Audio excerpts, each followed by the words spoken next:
आर्थवर्स media में आपका स्वागत है। ये सिर्फ एक यूट्यूब चैनल नहीं, बल्कि कहानियों, डॉक्यूमेंट्री, साइकोलॉजी, टेक्नोलॉजी, समाज, बिजनेस, भविष्य और असली जिंदगी को समझने का एक नया तरीका है। यहाँ आपको मिलेंगे क्लैपबोर्ड मूवी एक्सप्लेनेशन, साइकोलॉजी और human behaviour, money back finance और economics, Prithvi real world awareness, open book documentaries और hidden stories, fire motivation, survival और प्रैक्टिकल नॉलेज, मुखौटा, Earthverse faces, real India, real personalities. हमारा मकसद सिर्फ एंटरटेनमेंट नहीं, बल्कि ऐसी बिंज वर्थी कंटेंट बनाना है जो आपको दुनिया को एक नए नजरिए से समझने में मदद करे। सब्सक्राइब।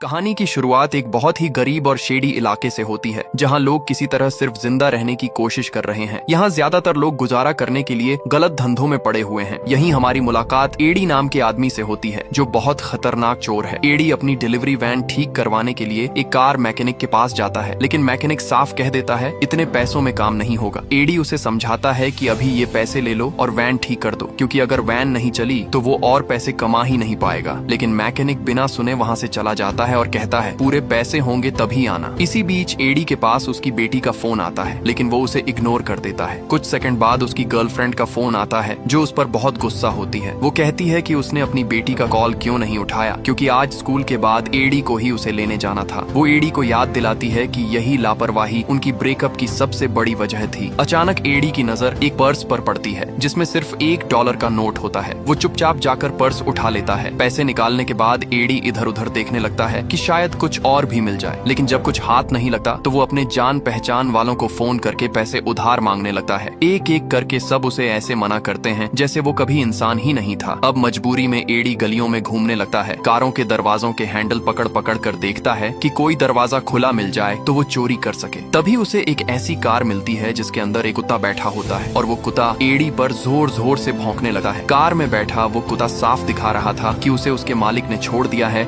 एडी को उस पर तरस आ जाता है और वो उसे थोड़ा पानी पिला देता है। इसी दौरान एडी के पास उसकी छोटी बेटी का फिर से फोन आता है। बेटी उससे नाराज होती है क्योंकि एडी ने कॉल नहीं उठाया था। फिर भी फोन पर दोनों एक दूसरे से प्यार की बात करते हैं, और एडी उसे भरोसा दिलाने की कोशिश करता है कि वो उसको कल टाइम पर लेने आ जाएगा। फोन पर बात करते करते एडी की नजर एक बहुत ही क्लीन और लग्जरी एसयूवी पर पड़ती है। गाड़ी को देखकर ही उसे अंदाजा हो जाता है कि इसमें अच्छा पैसा मिल सकता है, जिससे उसकी वैन की मरम्मत हो जाएगी। वो एसयूवी खोलने की कोशिश करता है और किस्मत से गाड़ी लॉक्ड नहीं होती। एडी तुरंत अंदर घुस जाता है और बेचने लायक चीजें ढूंढने लगता है। कुछ मिनट बीत जाते हैं, लेकिन उसे कुछ भी नहीं मिलता। थककर वो बाहर निकलने का फैसला करता है, लेकिन तभी उसे एहसास होता है कि कार का दरवाजा खुल ही नहीं रहा। उसी पल वो देखता है कि कोई आदमी कार की तरफ देख रहा है। एडी तुरंत नीचे झुक जाता है, ये सोचकर कि शायद मालिक आ गया है, लेकिन वो आदमी वहाँ से चला जाता है। अब एडी बुरी तरह घबरा जाता है। कोई रास्ता न मिलने पर वो शीशा तोड़ने के इरादे से जोर जोर से मुक्के मारने लगता है। जब इससे भी कुछ नहीं होता तो वो लातें मारना शुरू कर देता है, लेकिन गाड़ी पर जरा भी असर नहीं पड़ता। पूरी रात ऐसे ही निकल जाती है। अगली सुबह अचानक कार अपने आप स्टार्ट हो जाती है और एक कॉल आने लगती है। एडी को जरा भी अंदाजा नहीं होता कि गाड़ी के अंदर एक कैमरा लगा है जो सब कुछ देख रहा है। घबराहट में वो कॉल इग्नोर करता है। वो इधर उधर देखता है और उसे एक व्रेंच मिलती है। वो उसी से शीशे पर वार करता है, लेकिन शीशा फिर भी नहीं टूटता। फिर वो व्रेंच से दरवाजे का साइड कंपार्टमेंट खोलता है। जैसे ही वो हाथ अंदर डालता है, उसकी बांह पर एक गहरा कट लग जाता है और खून बहने लगता है। दर्द में तड़पता हुआ एडी अपना मोबाइल निकालकर हेल्प कॉल करने की कोशिश करता है, लेकिन नेटवर्क पूरी तरह जैम हो चुका होता है। काफी देर तक कोशिश करने के बाद वो मजबूरी में उस आने वाली कॉल को उठा लेता है। फोन पर एक आदमी की आवाज आती है। वो बताता है कि मैं इस गाड़ी का मालिक विलियम बोल रहा हूँ। उसकी आवाज से लगता है कि वो करीब 70 साल का बूढ़ा आदमी है। एडी गुस्से में उसे गालियां देने लगता है। तभी अचानक एडी को जोर का इलेक्ट्रिक शॉक लगता है। विलियम ने उसे कार के अंदर लगे टेजर से झटका दिया होता है। डर के मारे एडी गिड़गिड़ाने लगता है और उसे छोड़ देने की भीख मांगता है, लेकिन विलियम ठंडे लहजे में कहता है मुझे तुमसे बात करनी है और मुझे तुम्हारा पूरा इंट्रोडक्शन चाहिए। विलियम उसे बताता है कि पिछले कुछ सालों में उसकी कार में 6 बार चोरी की कोशिश हो चुकी है और एडी 7वां इंसान है जो उसकी इस कार में फंसा है। एडी को अब भी उस बूढ़े आदमी की बातें सुनने में जरा भी इंटरेस्ट नहीं है। वो बस किसी तरह वहाँ से निकलना चाहता है, लेकिन विलियम साफ कह देता है तुम तब तक नहीं जाओगे जब तक हम एक दूसरे को अच्छे से जान जान नहीं लेते। गुस्से और डर में पागल होकर एडी अपनी गन निकालता है और कांच की खिड़की पर गोली चला देता है, लेकिन गाड़ी बुलेट प्रूफ होती है। इस कारण गोली उछलकर सीधे एडी के पैर में लग जाती है। एडी दर्द से जोर जोर से कराहने लगता है, लेकिन विलियम यही नहीं रुकता। वो उसे बार बार टेजर से शॉक देता रहता है। एडी मदद के लिए चिल्लाता है, लेकिन कोई उसकी आवाज नहीं सुन पाता क्योंकि ये कार पूरी तरह साउंड प्रूफ है। तभी बाहर से एक महिला गुजरती हुई दिखती है। उसे लगता है कि शायद अब हेल्प मिल जाएगी। एडी पूरी ताकत से चिल्लाने लगता है, लेकिन वो महिला गाड़ी को देकर बस अपना मेकअप ठीक करती है और वहाँ से चली जाती है। एडी का खून लगातार बह रहा होता है, इतना ज्यादा कि वो टूट जाता है और विलियम से पुलिस बुलाने की भीख मांगता है, लेकिन विलियम मना कर देता है। वो कहता है पुलिस अभी बहुत बिजी है। एडी कॉल करने की कोशिश करता है, लेकिन नेटवर्क पूरी तरह जैम होता है। तभी विलियम हंसते हुए पूछता है, क्या तुम्हें सच में लगता है कि मैं अपनी इतनी महंगी गाड़ी ऐसे ही अनलॉक्ड छोड़ दूंगा? वो खुलासा करता है कि ये कार उसने जानबूझकर चोरों के लिए ट्रैप की तरह बनाई थी और एडी उसी ट्रैप में फंस चुका है। एडी पूछता है कि आखिर वो चाहता क्या है। तब विलियम कहता है, मुझे बस इतना चाहिए कि तुम मेरी हर बात ध्यान से सुनो। वो बताता है कि ये कार उसका एक प्रोजेक्ट है जिसका मकसद उसके जैसे लोगों को पकड़ना है, क्योंकि पुलिस उन्हें हल्की सी सजा देकर फिर से सड़कों पर छोड़ देती है। ये उसके खुद का जस्टिस देने का तरीका है। एडी उसे गाली देता है तो विलियम उसे फिर से टेजर से शॉक देता है। वो उसे वार्निंग देता है, मुझे गाली गलौज बिल्कुल पसंद नहीं। जब जब तुम गाली दोगे तब तब सजा मिलेगी। विलियम चाहता है कि एडी अपने किए पर सच में पछताए। वो लगातार अपने विचार और बातें सुनाता रहता है। कुछ ही मिनटों में एडी इतना खून खो चुका होता है कि वो पानी मांगता हुआ बेहोश हो जाता है। रात के समय जब बाहर जोरदार बारिश हो रही होती है, एडी अचानक होश में आता है। वो देखता है कि उसके जख्मों पर पट्टियां बंधी हुई हैं और इलाज किया जा चुका है। वो थोड़ा पानी पीने की कोशिश करता है, लेकिन बोतल पहले ही खाली हो चुकी होती है। एडी अपना बैग निकालता है और उसमें से चिप्स का एक पैकेट निकाल लेता है। वो उसे चाट चाट कर खाने लगता है और सामने सड़क के उस पार लगे बर्गर के बड़े से पोस्टर को बस घूरता रहता है। भूख अब उसे अंदर से तोड़ रही होती है। अगले दिन एडी चुपचाप बैठा वेपिंग कर रहा होता है। तभी विलियम फिर से कॉल करता है। एडी फोन नहीं उठाता। तब विलियम उसे याद दिलाता है कि इस कार पर उसका पूरा कंट्रोल है और एडी के पास कॉल इग्नोर करने का कोई ऑप्शन नहीं है। विलियम फिर से अपनी जिंदगी की बकवास सुनाने लगता है। उसकी बातें सुन सुनकर एडी का दिमाग खराब हो जाता है। वो गालियां देने लगता है और चिल्लाकर कहता है कि उसे खाना और पानी चाहिए। जवाब में विलियम उसे कई बार टेजर से शॉक देता है। एडी गालियां देना बंद नहीं करता। वो कार का टेम्परेचर बढ़ा देता है और म्यूजिक को फुल वॉल्यूम पर चला देता है। कई घंटों तक ये टॉर्चर चलता रहता है। एडी धीरे धीरे अपना मेंटल बैलेंस खोने लगता है और रोते हुए विलियम से गाना बंद करने की भीख मांगता है। रात होते होते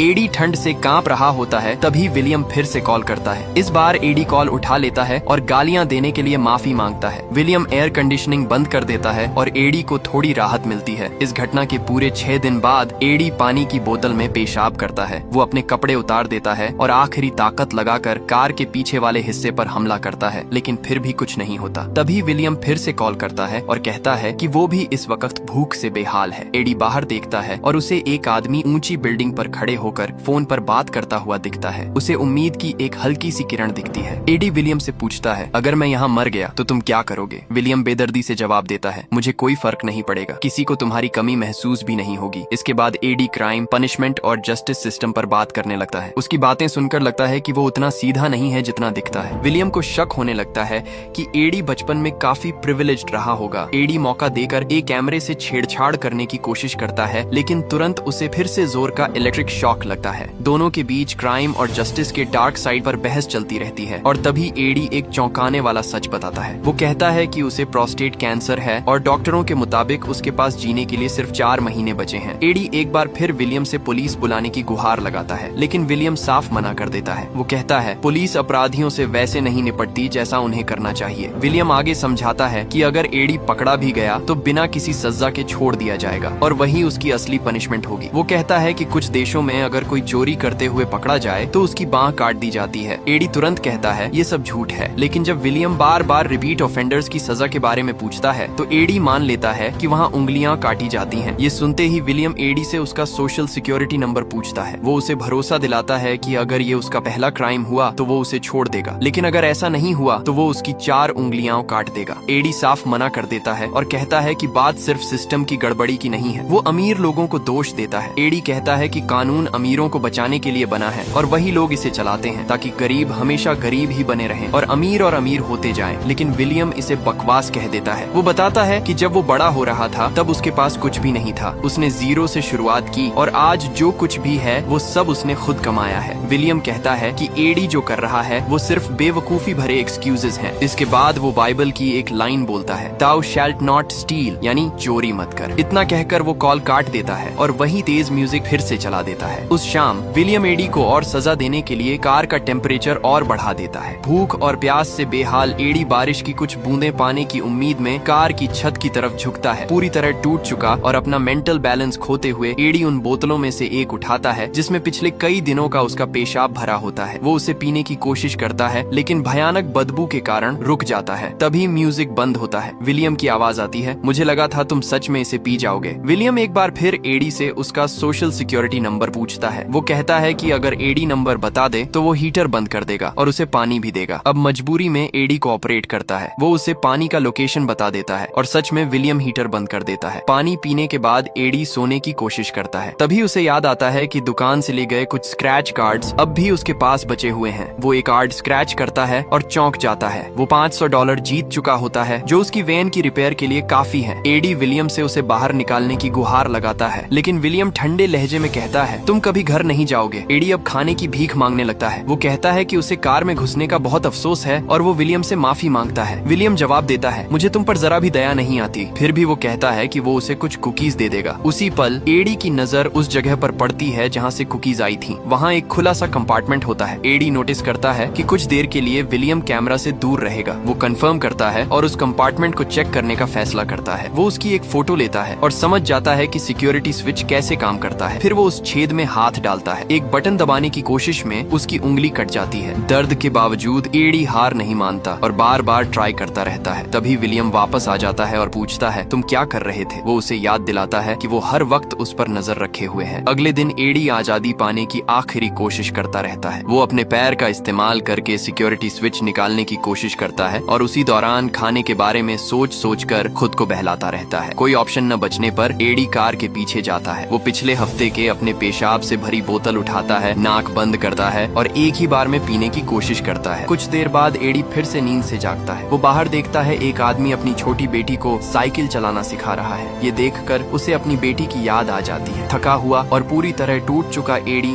बार बार कार का एक बटन दबाता रहता है। उसे पता ही नहीं चलता और अचानक कार का सिस्टम एक्टिवेट हो जाता है। जब कार स्टार्ट होती है तो सब कुछ नॉर्मल लगता है। एडी कुछ माइल्स तक गाड़ी चलाता है लेकिन अचानक कार रुक जाती है। तभी विलियम हंसने लगता है। वो ऑटो पायलट ऑन कर देता है, क्लासिकल म्यूजिक बजाता है और गाड़ी को शेडी इलाकों से ले जाने लगता है। वो कहता है कि समाज पूरी तरह टूटा हुआ है और लोग अंदर से सड़ चुके हैं। इतना कहकर वो गाड़ी को एक और शेडी कॉर्नर पर ले जाता है जहाँ दो गुंडे एक आदमी को बुरी तरह पीट रहे होते हैं। विलियम उनका ध्यान खींचने के लिए बार बार हॉर्न बजाता है। तभी उनमें से एक गुंडा अपनी शर्ट ऊपर करता है और दिखाता है कि उसके पास गन है। इतना कहते ही विलियम अचानक कार की स्पीड बढ़ा देता है और सीधे उस अपराधी को कुचल देता है। वो वहीं मौके पर मर जाता है। दूसरा अपराधी डर के मारे भागने लगता है लेकिन विलियम उसका पीछा करता है और उसे एक कोने में घेर लेता है। एडी गिड़गिड़ाकर कहता है, रुक जाओ, प्लीज रुक जाओ, लेकिन विलियम एक नहीं सुनता। वो कार को सीधे उस आदमी की तरफ ले जाता है और उसे गेट से दबा देता है। फिर ठंडे लहजे में कहता है, सोशल कॉन्ट्रैक्ट तोड़ने की सजा होती है। विलियम उस अपराधी को गेट से दबाए रखता है। डर और सदमे में एडी मान लेता है कि अब उसे विलियम की सोच समझ आ गई है। वो हाथ जोड़कर उससे रुकने की भीख मांगता है। एक पल के लिए विलियम कार पीछे करता है और कहता है, अगर ये आदमी सीधा खड़ा हो जाए तो मैं इसे छोड़ दूंगा। जैसे ही अपराधी खड़ा होने की कोशिश करता है, विलियम अचानक कार आगे बढ़ाता है और उसका सिर गेट से टकरा देता है। उसी पल उसकी मौत हो जाती है। विलियम जोर से हंसता है जबकि एडी टूटकर रोने लगता है और उसे एक साइकोपैथ कहता है। उस पूरी रात विलियम पागलों की तरह शहर में गाड़ी दौड़ाता है। हर मोड़ बहुत तेजी से काटता है कि एडी बार बार उसे रुकने की गुहार लगाता रहता है लेकिन विलियम नहीं रुकता। वो कार को एक ऊंची छत पर ले जाता है और इतनी तेज स्पीड से चलाता है, आखिरी पल में वो अचानक ब्रेक मार देता है। एडी आगे गिरता है और उसका सिर डैशबोर्ड से टकराता है। वो वहीं बेहोश हो जाता है। अगली सुबह एडी की आंख खुलती है। विलियम बताता है कि जब एडी सो रहा था तो वो उसकी गर्लफ्रेंड के अपार्टमेंट गया था और उसे कुछ पैसे देकर आया है। एडी डर के मारे उससे हाथ जोड़कर विनती करता है कि उसके फैमिली को इसमें मत घसीटो। वो कहता है कि वो अपने परिवार से बहुत प्यार करता है लेकिन विलियम उसे बीच में ही रोक देता है। वो कहता है, तुम बहुत सेल्फिश हो, तुम्हें सिर्फ अपनी परवाह है। इस रास्ते में किसी चोट पहुंचती है, इससे तुम्हें कोई फर्क नहीं पड़ता। विलियम बताता है कि एडी पर पिछले 2 साल से बच्चे और पत्नी के खर्च का बकाया है और वो पिता कहलाने के लायक ही नहीं है। इसके बाद विलियम गाड़ी सीधा एडी की बेटी के स्कूल की तरफ ले जाता है। एडी घबराकर पूछता है, हम यहाँ क्यों आए हैं? तो विलियम कहता है, मैं बस ये देखना चाहता हूँ कि क्या तुम्हारी बेटी को तुम्हारी चालाकी विरासत में मिली है या नहीं। एडी पूरी ताकत से चिल्लाता है कि गाड़ी लेकर यहाँ से चले जाओ और उसकी बेटी को अकेला छोड़ दो। वो जोर जोर से अपनी बेटी का नाम पुकारता है, लेकिन वो उसे सुन नहीं पाती। तभी उसकी बेटी सड़क पार करने लगती है और विलियम अचानक स्पीड बढ़ा देता है। गाड़ी लगभग उस छोटी बच्ची को टक्कर मारने वाली होती है। डर के मारे वो बच्ची अपना स्कूटर और तेज चला देती है ताकि उस पागल आदमी से बच सके जो उसका पीछा कर रहा है। एडी लगातार रोते हुए कहता रहता है, मैं कुछ भी कर लूंगा, बस मेरी बेटी को नुकसान मत पहुंचाओ। लेकिन विलियम बच्ची के और भी करीब पहुंच जाता है। वो उससे सिर्फ कुछ इंच दूर रहकर तेजी से गाड़ी चलाता रहता है। गुस्से में एडी अपनी गन निकालता है और खुद को गोली मारने की कोशिश करता है, लेकिन गन खाली निकलती है। ये देखकर विलियम को जोर से स्टीयरिंग मोड़नी पड़ती है ताकि वो छोटी बच्ची को टक्कर न मार दे। विलियम हंसते हुए बताता है कि जब उसने एडी के जख्मों का इलाज किया था तब उसने गन से सारी गोलियां निकाल ली थीं, और वो मान लेता है कि उसे ये सब करके बहुत मजा आ रहा है। जो कुछ भी हुआ है उससे एडी पूरी तरह टूट जाता है। वो चिल्लाकर कहता है, बस बहुत हो गया। अब उसे किसी चीज की परवाह नहीं रहती। वो एक एक करके कार के अंदर लगे सारे कैमरास तोड़ना शुरू कर देता है। विलियम उसे रोकने के लिए बार बार टेजर से शॉक देता है, लेकिन एडी रुकता नहीं। वो कार की स्मार्ट स्क्रीन भी तोड़ देता है। कुछ देर बाद एडी अपनी बेटी के लिए एक वॉइस मैसेज रिकॉर्ड करता है। वो उसे बताता है कि वो उससे कितना प्यार करता है। वो समझाता है कि उसकी जिंदगी कभी आसान नहीं रही, लेकिन वो नहीं चाहता कि उसकी बेटी ये सोचे कि उसका पिता निकम्मा था। वो कहता है कि उसने सब कुछ ठीक करने की कोशिश की है, लेकिन उसे नहीं पता कि वो इस हालत से जिंदा बाहर निकल पाएगा या नहीं। तभी कार अचानक एक सुनसान जगह पर दूसरी कार के पास रुकती है। एक आदमी बाहर आता है और एडी को आवाज देता है। वो खुद को विलियम बताता है। वो खिड़की थोड़ा सा नीचे करता है और एडी पूरी ताकत से मदद के लिए चिल्लाने लगता है, लेकिन बूढ़ा आदमी उसे शांत कराने के लिए कई बार टेजर से शॉक देता है। फिर विलियम उसे एक जिप टाई देता है और कहता है कि वो खुद को नीचे लगी एक रॉड से बांध ले। एडी मजबूरी में ऐसा कर लेता है। इसके बाद विलियम कार में बैठता है, एडी को कुछ टॉफीज देता है, ऑटो पायलट बंद करता है और गाड़ी को छोटे से इलाके की तरफ ले जाने लगता है। पीछे पड़े बैग को देखकर एडी को लगता है कि अब विलियम उसे मार ही डालेगा। तभी विलियम कहता है, तुम काफी समय से चोरी करते आ रहे हो, लेकिन अब तुम्हें अपने किए की सजा भुगतनी पड़ेगी। एडी एक बार फिर गिड़गिड़ाकर कहता है कि उसे पुलिस के पास ले चलो, लेकिन विलियम साफ कह देता है कि उसे किसी पुलिस से कोई मतलब नहीं। वह एडी को खुद नरक के दरवाजे तक ले जाएगा। इसी दौरान एडी की नजर विलियम के हाथ में पहने एक कंगन पर पड़ती है जिस पर लिखा होता है एमा। एडी पूछता है, ये आपकी बेटी है क्या? विलियम हाँ कह देता है। एडी ये भी नोटिस करता है कि कार में वही क्लासिकल म्यूजिक बज रहा है जो विलियम को पसंद है। अचानक विलियम जोर से ब्रेक मारता है और एडी का सिर सीधे डैशबोर्ड से टकरा जाता है। दर्द में होने के बावजूद एडी हंसने लगता है और मजाक में उसे पापा कह देता है। बस यही सुनना था। विलियम फिर से ब्रेक मारता है और इस बार एडी का चेहरा फिर से डैशबोर्ड से जा टकराता है। इसी हंगामे में एडी चुपचाप अपने पैर से कार का किल स्विच ढूंढने लगता है। उधर विलियम बड़बड़ाता रहता है कि आज की जनरेशन कितनी कमजोर है। एडी उससे पूछता है, आपकी बेटी के साथ आखिर हुआ क्या था? तब विलियम बताता है कि उसकी बेटी जब बहुत छोटी थी तब उसकी मौत हो गई थी। कुछ चोर सिर्फ $1500 लूटने आए थे और उसी दौरान उन्होंने उसकी बेटी को मार दिया था। ये सुनकर एडी को अंदर से झटका लगता है। विलियम कहता है कि इसीलिए उसने ठान लिया है कि जो भी खुद को हीरो या बैटमैन समझेगा वह उसे सबक सिखाएगा। वह एडी पर बंदूक तान देता है और वहीं गोली मारने की धमकी देता है। एडी उससे कहता है, गोली चला दो, आप बस एक दुखी, अकेले और गुस्से से भरे बूढ़े आदमी हो। विलियम कुछ जवाब दे पाता उससे पहले ही एडी अपने पैर से किल स्विच दबा देता है। कार बंद हो जाती है और पहाड़ी से नीचे लुढ़कते हुए जोरदार एक्सीडेंट हो जाता है। गुस्से में पागल होकर विलियम गोली चला देता है, लेकिन गोली कार के अंदर टकराकर उसी की तरफ वापस चली जाती है और पीछे से उसे लग जाती है। कुछ देर बाद एडी को होश आता है। इससे पहले कि विलियम दोबारा उठ पाए वह जल्दी जल्दी जिप टाई खोलता है। फिर एडी उसे ताबड़तोड़ मुक्के मारता है जब तक कि विलियम का चेहरा खून से पूरी तरह भर नहीं जाता। उसी वक्त नेटवर्क मिल जाता है और एडी का भेजा हुआ वॉइस मैसेज उसकी बेटी तक पहुंच जाता है। बेटी घबराई हुई कॉल करती है और पूछती है कि डैड आप ठीक तो हो? एडी उसे भरोसा दिलाता है कि सब ठीक है और वह उसे स्कूल के बाद लेने जरूर आएगा। उधर कार में आग लगनी शुरू हो जाती है। एडी एक हथौड़ा उठाता है और शीशे में आई छोटी छोटी दरारों पर जोर जोर से मारने लगा है। कई कोशिशों के बाद शीशा टूट जाता है और एडी समय रहते कार से बाहर निकल जाता है। कुछ ही सेकंड में पूरी कार आग की लपटों में घिर जाती है और विलियम अंदर ही फंसा रह जाता है। आखिर में एडी सड़क किनारे खड़ा होता है। उसके हाथ में $500 का स्क्रैच कार्ड होता है। तभी एक अजनबी गाड़ी रोकता है और उसकी मदद के लिए आगे आता है। शहर वापस पहुंचकर एडी सबसे पहले अपनी वैन के लिए पूरी मरम्मत की रकम लेकर आता है ताकि अब वह अपनी बेटी को खुद लेने जा सके, लेकिन मैकेनिक बताता है कि वैन ठीक होने में अभी थोड़ा टाइम लगेगा। ये सुनते ही एडी को याद आता है कि उसकी बेटी स्कूल में पहले से उसका इंतजार कर रही होगी। तभी उसकी नजर दुकान में खड़ी उस छोटी सी साइकिल पर पड़ती है। एडी बिना सोचे समझे वही साइकिल उठाता है और पूरी ताकत से अपनी बेटी के पास निकल पड़ता है। कुछ ही देर बाद वह अपनी बेटी तक पहुंच जाता है, उसे कसकर गले लगाता है और प्यार से कहता है कि अब वह उसकी जिंदगी में हर हाल में उसके साथ रहेगा। वह उसे भरोसा दिलाता बताता है कि अब चाहे जो भी हो जाए वह उसकी देखभाल के लिए सब कुछ करेगा। और इसी के साथ ये कहानी यहीं पर खत्म हो जाती है। अगर आपको ये वीडियो पसंद आया हो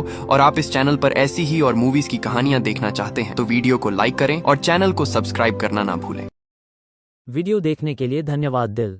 अगर आपको ये कंटेंट पसंद आया हो तो लाइक थम्स अप का चिन्ह